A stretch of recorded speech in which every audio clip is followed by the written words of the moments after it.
Kemudian sebelum kita lanjutkan ada pertanyaan yang masuk tadi malam jam 2. Jadi kalau malam Jumat itu kadang terjaga, takut ada pertanyaan yang masuk jam 2.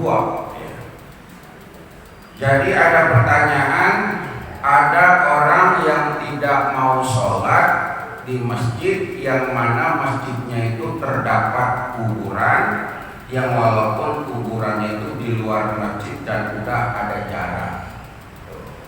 Adakah dalil dan dasarnya? Ini kita ngajinya min ahli sunnah wal jamaah, bukan ngaji Wahabi ya, bukan ngaji Salafi, tapi kita ngaji min ahli sunnah wal jamaah. Jadi begini, ada masjid, kemudian di sekitarnya ada kuburan, misalkan di depan, di samping, di belakang, ada kayak begitu? Banyak.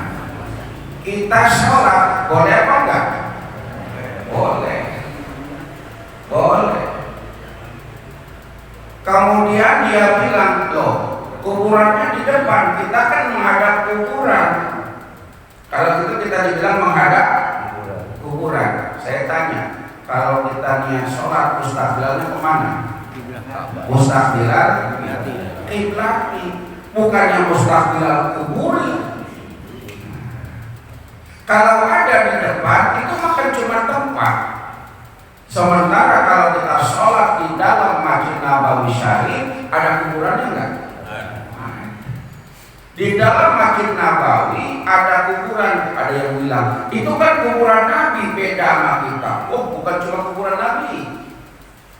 Di samping kuburan Nabi ada kuburan Abu Bakar. Di sampingnya ada kuburan Umar bin Khattab. Jadi Rasul bersabda begini, kan yang bertanya ada nanya gini, adakah hadisnya? Rasul bersabda begini, la taj'al kuburakum masajidah. Tapi memahami hadis ini kudu belajar ilmu hadis dulu. La taj'al, janganlah jadikan sapa sira kabeh kuburakum ing kubur-kubur kalian sira kabeh masajidah, itu masjid.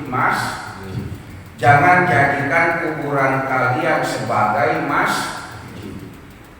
Tapi jangan dipahami kalau begitu yang namanya di depan kuburan jadi masjid, bukan.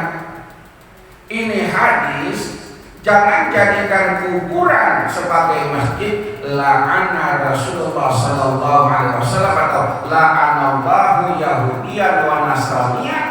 Allah melaknat Yahudi dan Nasrani yang menjadikan kubur sebagai tempat ibadah. Paham maksudnya? Zaman dulu ada kuburan disembah, ada nggak maksudnya? Jadi yang dimaksud nyembah kuburan. Tuh, itu maksudnya. Maksud dari situ menyembah kubur. Makanya kita ziarah kubur perlu pembimbing agar jangan minta sama kubur. Kalau kita ziarah kubur maksudnya apa? Tawasul, bukan minta sama kuburan.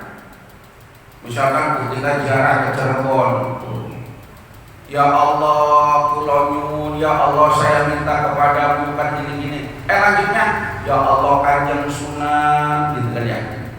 Kanjeng Sunan Syarif Hidayatullah, tolong saya Kanjeng Sunan, berikan saya umur panjang, rezeki gampang, boleh gak? Nggak boleh.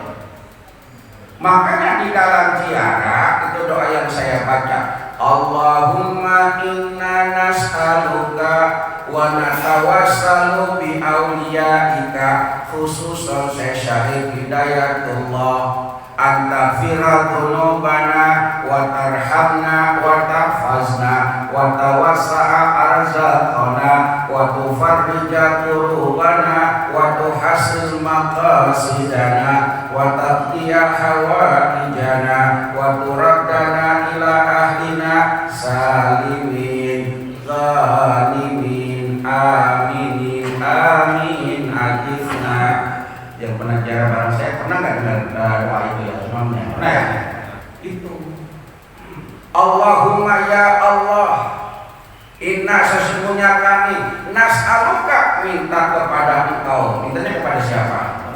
Kepada Allah. Wa natawassalu, dan kami berwasilah kepada Sunan Syarif Hidayatullah Sunan Gunung. Jadi sebagai wasilah, tahu gak wasilah? Perantara anak tangga menuju ke atas.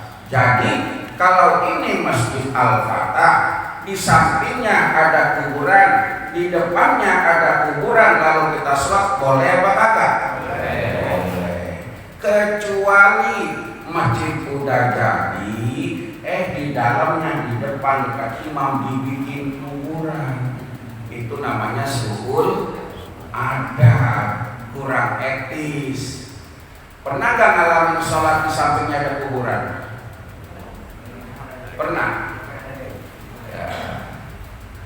Jadi kalau kuburan sebenarnya awalnya udah ada, kemudian perluasan masjid, ya misalkan, ya itu masih sah-sah saja.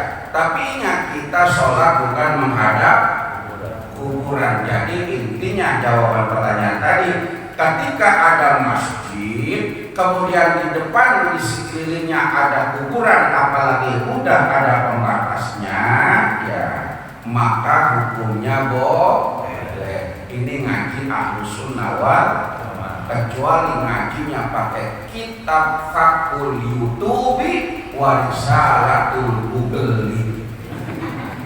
Imamnya adalah Imam Basalamati wa Zaiz wa awad wa wali usobi wa ya gitu ya.